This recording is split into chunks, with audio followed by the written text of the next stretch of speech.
सराफा तकबीर चंद लम्हों के लिए इस वली कामिल दाता पीर रहमतुल्लाह ताला अलैह के आस्ताने में साए बगन होकर उनके फयूज़ो बरकात को अपने दामन में समेटते हुए चंद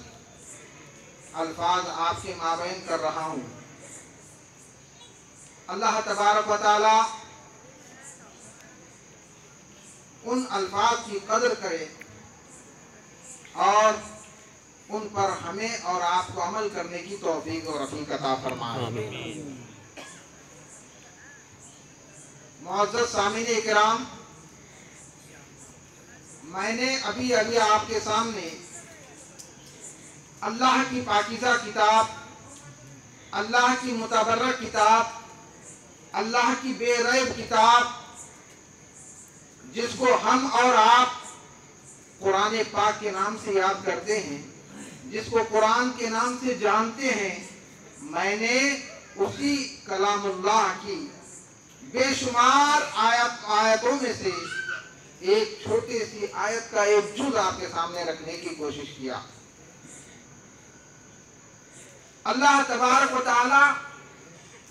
अपने मुक़द्दस कलाम में ऐसे तो इंसान की पूरी जिंदगी रखा है। अगर कोई इंसान यकीनन मोमिने कामिल होकर अल्लाह और अल्लाह के रसूल को राजी करने के लिए सही मानों में कुरान पर अमल करता है तो यकीनन वो दाता पीर रहमतुल्लाह ताला अलैह का यकीनन गुलाम होता है। अगर यकीन मानो, अगर हम और आप में बेशक अगर कुरान के मुताबिक जिंदगी अगर अमल करना पाए तो यकीन हमारी जिंदगी अल्लाह उसके रसूल के बारगाह में कामयाब व कामरान हो जाएगी। मैंने आपके सामने इस आयत की जुज़ की तिलावत की थी, वलो अन्नहुम इज़ ज़लमू अनफुसहुम जाऊक। आइए, बेशुमार मुफस्सिरीन ने इस आयत की तफसीर की, बेशुमार मुफस्सिरीन ने इस आयत के माना मफ़हूम मतलब हम सब के सामने रखा। आखिर जाने तो सही, अल्लाह तबारक व तआला इस आयत से, अपने इस फरमान से हम उम्मत मुस्लिमा को क्या दर्स देना चाह रहा है, हमें ये क्या बताना चाह रहा है। ऐ मालिक, ऐ मौला, तेरे प्यारे हबीब जनाबे मोहम्मद रसूलुल्लाह सल्लल्लाहु अलैहि वसल्लम के सदक़े में हमें कुरान मिला, हमें नबी की जात मिली, हमें औलादे नबी मिली, उसके बावजूद हमें इस आयत मुबारका से हमें क्या इबरत मिल रही है। तो अज़ीज़ान मिल्लत इस्लामिया, कुरान गर्ज कर कहता है, वलो अन्नहुम इज़ ज़लमू अनफुसहुम जाऊका फस्तगफिरुल्लाह वस्तगफर लहुमुर रसूल लवजदुल्लाह तव्वाबर रहीमा। अज़ीज़ान मिल्लत इस्लामिया, कुरान कह रहा है कि ऐ बंदो, ऐ मेरे गुनहगार और सियाकार बंदो, जब तुमसे कोई गुनाह लायक हो जाए, जब तुमसे कोई खता हो जाए, जब तुम अल्लाह और अल्लाह के रसूल के बारगाह में कोई खता कर बैठो, या तो अपनी जिंदगी पर पशेमा हो जाओ, कभी परेशान हाल हो जाओ, तो परेशान होने की बात नहीं, घबराने की बात नहीं। अल्लाह फरमा रहा है, ऐ इंसान, जब तू अपनी जिंदगी पर, जब तू अपनी जात पर अल्लाह के बारगाह में गुनाह कर बैठता है, उसे नाराज करता है, तो यकीनन अल्लाह फरमा रहा है, ऐ बंदे, जब तू अपनी जिंदगी पर खता कर बैठा है तो जा मेरे महबूब का वास्ता लेकर, मेरे चाहने वाले का वास्ता लेकर मेरे बारगाह से तू भीख मांगता है, तो यकीनन मैं मेरे महबूब के सदके में तेरे सब गुनाहों को माफ कर दूंगा। तो अज़ीज़ान मिल्लत इस्लामिया, अब पता ये चलता है अल्लाह तबारक व तआला इस आयत में मुतलक फरमा दिया। मुतलक अनिल इतलाक, मंतिक की भाषा है कि मुतलक जो लफ्ज होता है, वर्ड होता है, वो हर एक चीज पर इतलाक होता है। क्या भी समझ सकते हो उसको? वलौ अन्नहुम इज़्ज़लमु अनफुसहुम जाऊका में जो ज़मीर है, इसमें मुतलक बताया जा रहा है, तो इससे हम बेशुमार अल्लाह के महबूबीन को मुराद ले सकते हैं। मिसाल के तौर पर मैं आपके सामने अर्ज कर रहा हूं, अगर हमारे से अपने माँ बाप के शान में, अपने पीरो मुर्शिद के शान में, अपने बड़ों के शान में हमसे अगर कोई कोताही हो जाए, हमसे कोई नाराजगी हो जाए, वो हमसे नाराज हो जाते हैं, तो हम उन तक पहुंच सकते हैं। अपने माँ बाप को दस्तबोसी, कदम बोसी करके उन्हें राजी कर देते हैं। कोई पड़ोस नाराज हो जाए, उनके घर पर जाते हैं, बेल बजाते हैं, दस्तक देते हैं और उन्हें राजी करते हैं कि भाई हमसे गलती हुई है, हमें माफ करो। लेकिन हर एक इंसान, हर एक अल्लाह का बंदा, अल्लाह का हर एक वो मोमिन बंदा जब खता कर बैठता है, जब गुनाह कर बैठता है, अल्लाह को नाराज कर बैठता है, तो आखिर वो बंदा मजबूर होता है कि ऐ अल्लाह, तू तो फरमा रहा है कि तेरे महबूब का वास्ता लेकर, तेरे महबूब के दर पर जाकर कोई इंसान सच्चे दिल के साथ अल्लाह से माफी मांगता है, तो मौला तू फरमा रहा है कि तू उस महबूब के सदके में उन सबकी गुनाहों को माफ फरमा रहा है। लेकिन वो बंदा गुनहगार, वो सियाकार बंदा अल्लाह के बारगाह में अर्ज करता है, मौला महबूब तो मदीने में है, महबूब तो मदीने की सहरा पर है, मौला मेरे अंदर वो ताकत और कुव्वत नहीं है, मेरे अंदर वो जुरात नहीं है, मेरे पास वो मालो ज़र नहीं है कि तेरे महबूब के दर पर हाजिर हो जाऊं। तो यकीनन ऐ प्यारे इस्लामी भाइयों, इस हदीस मुबारका का मतलब ये निकल रहा है कि वो गरीब इंसान, वो गरीब मोमिन बंदा अल्लाह की बारगाह में अर्ज करता है, तो इसीलिए अल्लाह ने मुतलक फरमा दिया, ऐ बंदे तू दौलत नहीं है बोलकर परेशान नहीं होना, तेरे पास मालो ज़र नहीं है बोलकर परेशान मत हो, इसलिए कि मैंने आम फरमा दिया, मुतलक फरमा दिया। अगर कोई बंदा सच्चे दिल के साथ जहाँ कहीं रहकर मेरे प्यारे महबूब और महबूबीन का साथ लेकर मेरे से माफी मांगेगा, तो यकीनन मैं अपने महबूबीन के सदके में उसके गुनाहों को माफ कर दूंगा। सुभान अल्लाह, सुभान अल्लाह। तो अज़ीज़ान मिल्लत इस्लामिया, पता यही चला कि अल्लाह तबारक व तआला अपने प्यारे महबूब बंदों के सदके में हम जैसे गुनाहगारों की बख्शिश फरमाता। अब ये मुख्तसर सी छोटी हदीस आपके सामने रखकर अपनी बात को इख्तिताम पर ले जाता हूँ। आखिर बात इस हदीस के मुताबिक ये आ रही है कि जब इस आयत मुबारका को अल्लाह के प्यारे रसूल जनाब मोहम्मद रसूलुल्लाह सल्लल्लाहु अलैहि वसल्लम के बारगाह में पढ़ा गया, तो बेशक सरकार की सब हदीसें हम उन पर ईमान ला रहे हैं और ईमान रखते भी हैं। जब सरकार की जिंदगी 1400 साल गुजर गई आज तक, इस आयत मुबारका पर क्या कोई ऐसे सहाबा जो इस आयत पर अमल करते हुए मिलेंगे?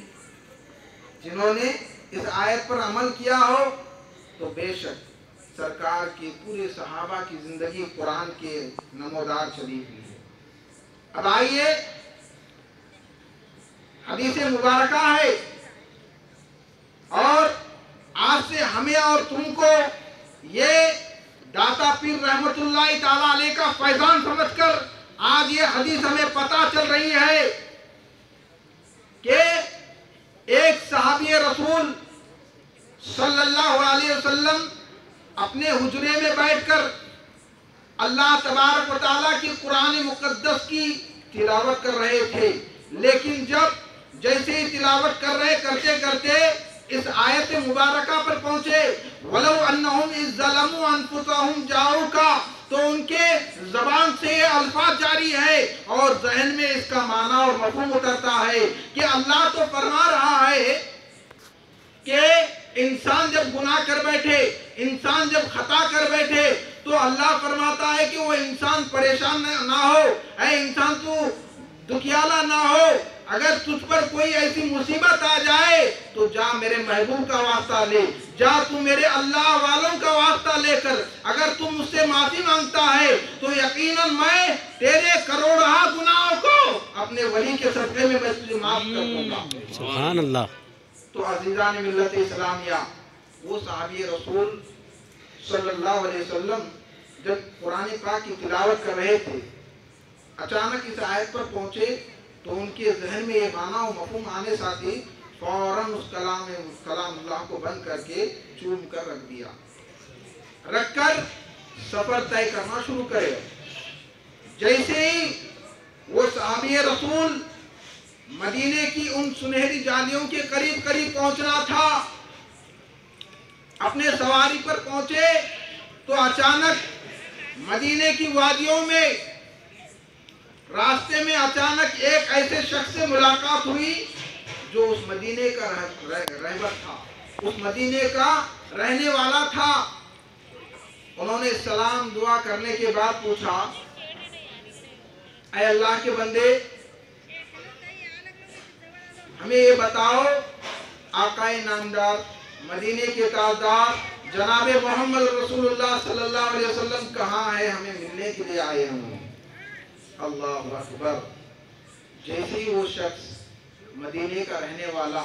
ये सुना कि एक ऐसा शख्स आया है जो हमें हमारे सरकार से मिलना चाहता है, तो उन्होंने कहा, ऐ अल्लाह के बंदे, क्या आपको मालूम नहीं, क्या आपको इसकी खबर नहीं पहुंची कि मेरे और हमारे आका जनाबे मोहम्मद रसूलुल्लाह सल्लल्लाहु अलैहि वसल्लम इस जाहिरी दुनिया से पर्दा फरमाए हुए 3 दिन हो चुके हैं।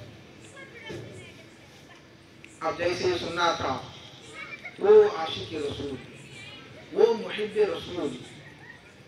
जरा हम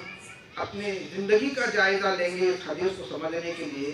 हमें अपनी जिंदगी में कोई ऐसा वक्त आया हो जो हमें अपनी जान से भी ज्यादा प्यारा हो, जो हमें अपनी इज्जत और आबरू से ज्यादा प्यारा हो, अगर वैसा वक्त और वैसा काम अगर हमसे छूट जाए, हमसे अदा ना हो पाए, तो हमारे दिन का चैन और रात की नींद उड़ जाती है। बज़ाहिर हमारी जिंदगी का अगर ये देखा जाए,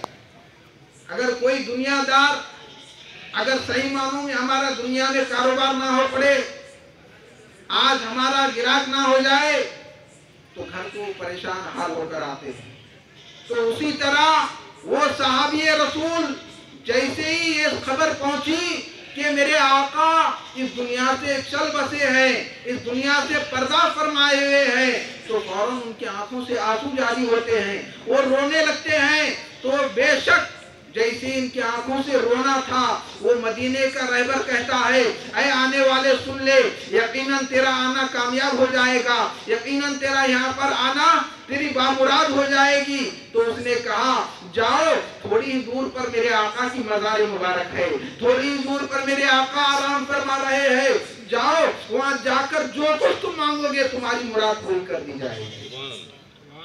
अज़ीज़ान मिल्लत इस्लामिया, जैसे इन्होंने सुना, फौरन सरकार अक़दस सल्लल्लाहु अलैहि वसल्लम की मज़ार मुबारक के करीब पहुंचे। पहुंचकर अपने घुटनों को सरकार के मज़ार के करीब टेका और सरकार के मज़ार मुबारक की मिट्टी लेकर सर पर मारते हुए रो रहे हैं, या रसूल अल्लाह अलैहिस्सलाम, मैं आपके दरबार पर हाजिर हुआ था, मैं आपके दरबार पर इसलिए आया था कि मैं आपकी सिफारिश अल्लाह के बारगाह में चाह रहा था। अज़ीज़ान मिल्लत इस्लामिया, यकीनन वो सहाबी रसूल की जिंदगी का मुज़ाहिरा देखिए, जो जैसी वो रो रहे हैं, अपने घुटनों को सरकार के मज़ार से लगाकर आंखों से मिट्टी लेकर सर पर मारते हुए कह रहे हैं, या रसूलल्लाह मेरी मुराद को पूरा कीजिए। तो बेशक वही सहाबी का कहना है कि ऐ मेरे आने वालों सुनो सुनो, अल्लाह के रसूल पर ईमान लाने वालों सुनो सुनो। यकीनन मैंने मशरिक की तरफ देखा, मैंने मगरिब की तरफ देखा, मैंने शुमाल और जुनूब की तरफ देखा, लेकिन एक सदा बुलंद हो रही है, एक आवाज आ रही है, लेकिन आवाज देने वाला नजर नहीं आ रहा है। तो पूछने वालों ने पूछा, ऐ अल्लाह के आशिक रसूल बता तो सही वो आवाज क्या थी? तो सहाबी रसूल ने कहा वो आवाज यही थी, ऐ आने वाले आ, और यकीनन आ गया है। आना तेरा काम था, बख्शवाना मेरा काम है, जा मेरी मग़फ़िरत कर दे। सुभान अल्लाह, सुभान अल्लाह। अज़ीज़ान मिल्लत इस्लामिया, आज हमें और आपको ये हदीस मुबारका दलील मिलती है, हमें ये दर्श देती है कि अल्लाह तबारक व तआला के प्यारे महबूब बंदों के दर पर जाकर उनका वास्ता लेकर उनके दामन को गिरियाजारी कर कर जब अल्लाह की बारगाह में हम अपने गुनाहों की माफी की भीख मांगते हैं, तो यकीनन अल्लाह हमें अपने गुनाहों को नहीं देख रहा है, हमें अपनी नाचीजों को नहीं देख रहा है, बल्कि हम किसका वास्ता दे रहे हैं उसको देख रहा है, और उसको देखकर हमारे सब गुनाहों को माफ कर रहा है। तो अज़ीज़ान मिल्लत इस्लामिया, किसी शायर ने क्या खूब कहा है, आज ले उनकी पनाह, आज मदद मांग उनसे, आज ले उनकी पनाह, आज मदद मांग उनसे, फिर न मानेंगे क़यामत में अगर मान गया। अल्हम्दुलिल्लाहि रब्बिल आलमीन, अस्तग़फिरुल्लाह रब्बी मिन कुल्ली ज़ंबिन व अतूबु इलैहि। अस्सलामु अलैकुम।